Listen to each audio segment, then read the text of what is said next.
Spring 1805. The Corps of Discovery started again up the Missouri. Next stop, the Pacific Ocean. Every foot of the way was set down by William Clark.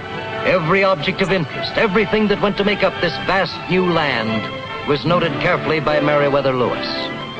And every stroke of the oar seemed to enrage the Missouri.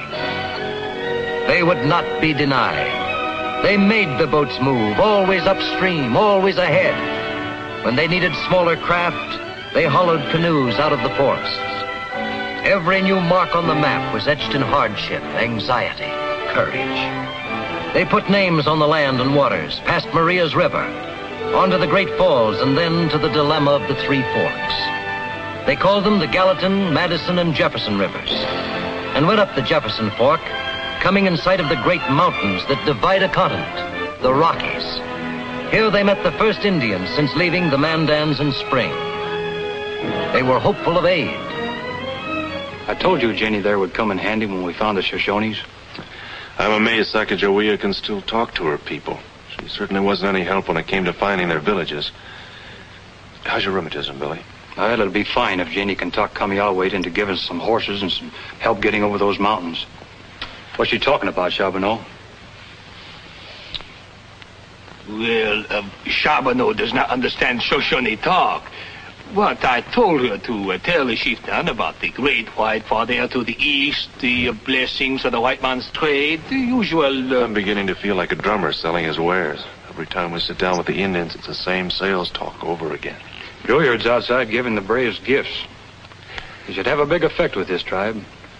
They'd never seen a white man before or a firearm of any sort. And the Shoshones are a hungry bunch, and no match for the Blackfeet. They don't even get their fair share of buffalo. If they could trade with the states, they'd have a chance to prosper and... Charbonneau, what's the matter? No. Sacre de nom, it is not possible. What are you talking about? Gentlemen, I am the Uzbanto royalty. Sacagawea, you will not believe this. Long ago, she was kidnapped, as you know. But she did not know or remember her position. She is the sister to the chieftain, Kamiawait. Why, then Janie can get us what we want. Oh, oui. No. Although Kamiawait will probably do as she asks. She has no real standing. But she's his sister. Certainement. But Sacagawea is still only a squaw. With the help of Sacagawea's tribe, the party obtained horses and guidance. Up and over the Rocky Mountains. They found the beginnings of the river that could carry them downstream, down to the Pacific. The men were heartened. The rest of the journey would be downhill. But difficult as the journey up the Missouri had been, it was nothing to the harrowing trip down these roaring cataracts. Through the country of the Nez Perce, down Snake River into the Columbia, down Homley Rapids, past Mount Adams and the Cascades, and out to the ocean. Yes, there came the day when William Clark wrote in his journal, "Ocean in view."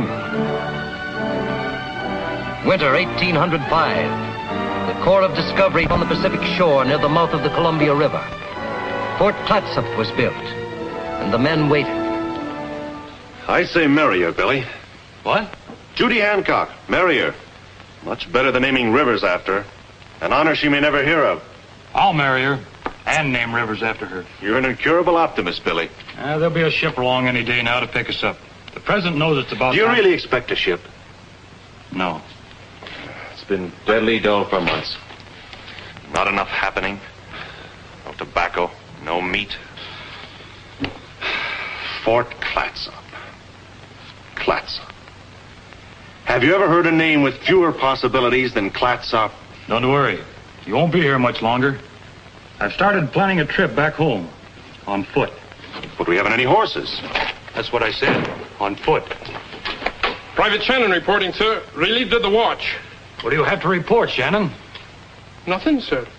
And a great deal of it, I might add. You can take a report back to the men for us.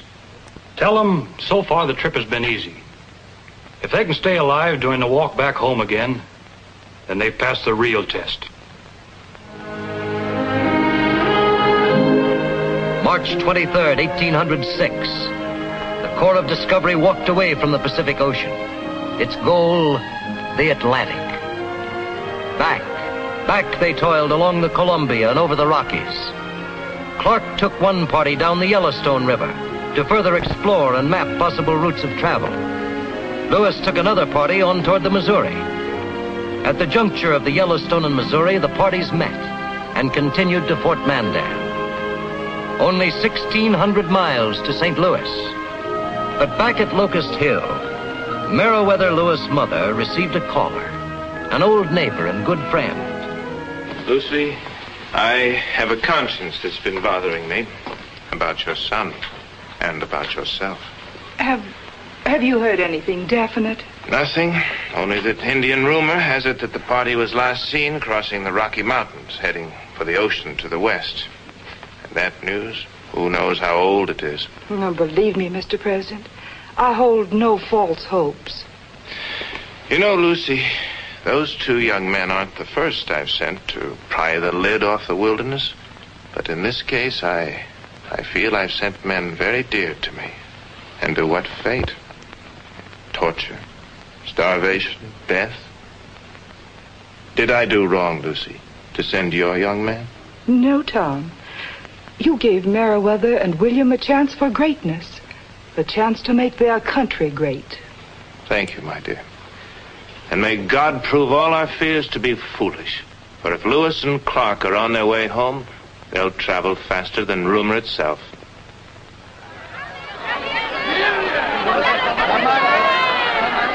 Listen to them, Mern. They sound happier than we do. St. Louis, Billy. They've got a right to be happy. It's all over. No more rotted elkskin clothing. No more choked cherry root medicine. No more Corps of Discovery. We did it, Mern. And now I'm going to get married. Judy Hancock, here I come. I'll go on to Washington and present our reports to President Jefferson. I just can't believe it. Look here, Mern. It's all over but the shouting. What we did only needs doing once. Thank heaven. It is together that we remember Lewis and Clark. For together they unveiled America's destiny and strengthened the claim of the United States to the Pacific Northwest. Neither could have done it alone.